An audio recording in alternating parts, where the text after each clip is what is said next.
Richard Samuels. I'd like you to welcome you to my new Jerusalem home. We've just moved here from Crown Heights, Brooklyn, and it's very beautiful here. I recommend it to everyone out there to come and at least visit. Okay, so in this initial video, a couple of videos, I'd like to teach the beginnings of the keyboard. I want to teach how to know what the key names are of the keyboard. And I'm also going to teach a very simple version of a Chabad song called Netzach. Initially, I'll teach you to play it with two hands, and then I will go through and explain to you how chords work, which is when you play three notes or more in the left hand. So the beginning of it is, the very first thing you have to know whenever you learn about the keyboard is the names of the keys. And the keyboard is basically divided up into, there are 12 notes, okay? And then they just keep repeating. Now, we're not going to deal with the black keys right now. I will deal with them. I'm not going to deal with them right now. So the first thing you need to know, so if you have 5 black keys, that means that you have obviously 7 white keys, right? So here's how it works. I put the letter names of the keys on top here on my keyboard, and you can see it from the second screenshot.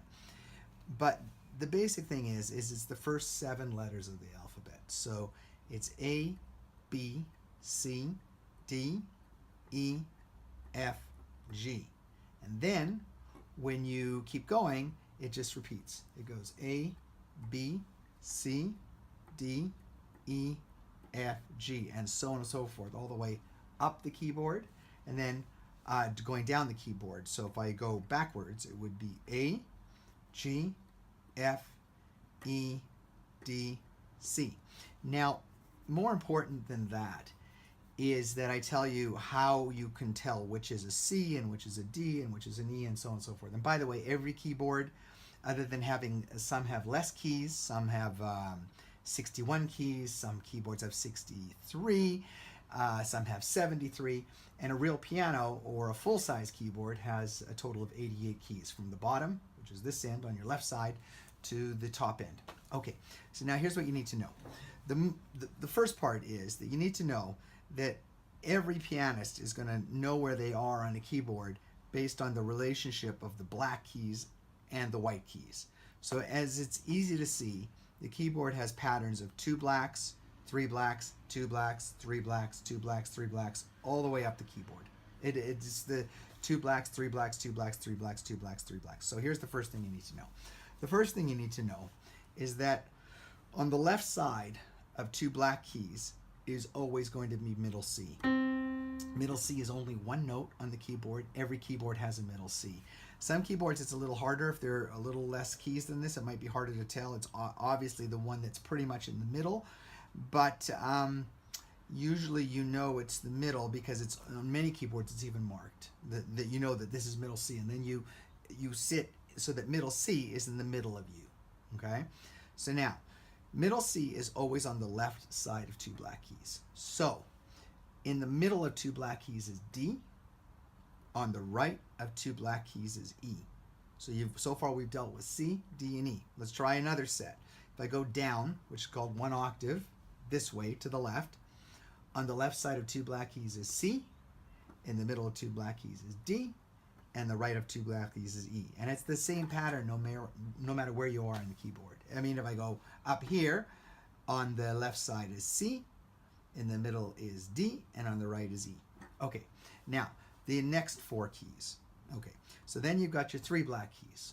So on the left side of 3 black keys is F, on the right side of 3 black keys is B, and then you've got those 2 white keys that are in the middle of the 3 black keys. I call the one that's more to the left, closer to the bottom, that's G, and the second one, I call it the second of the middle, is A. So there's 3 black keys right here.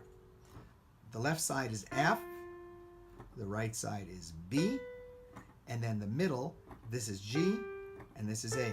So what we've just covered is we've covered the 7 white keys. And I just want you to understand that it's the same pattern all the way up. So watch. We said that the left side of the 2 blacks is C. So that's C. The middle of the 2 blacks is D.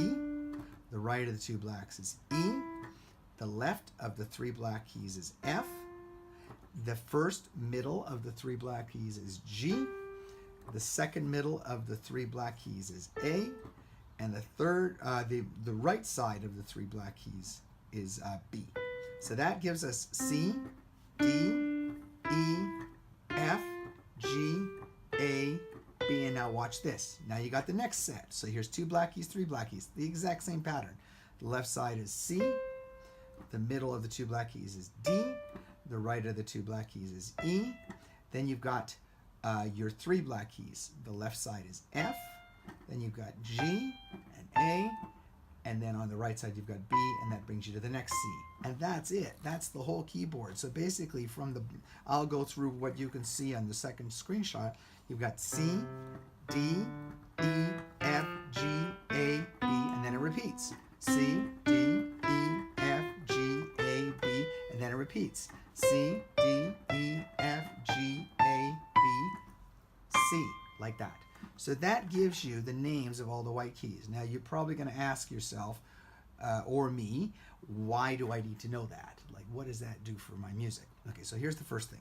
The first thing is music is written in written form, and it's also communicated with those letters.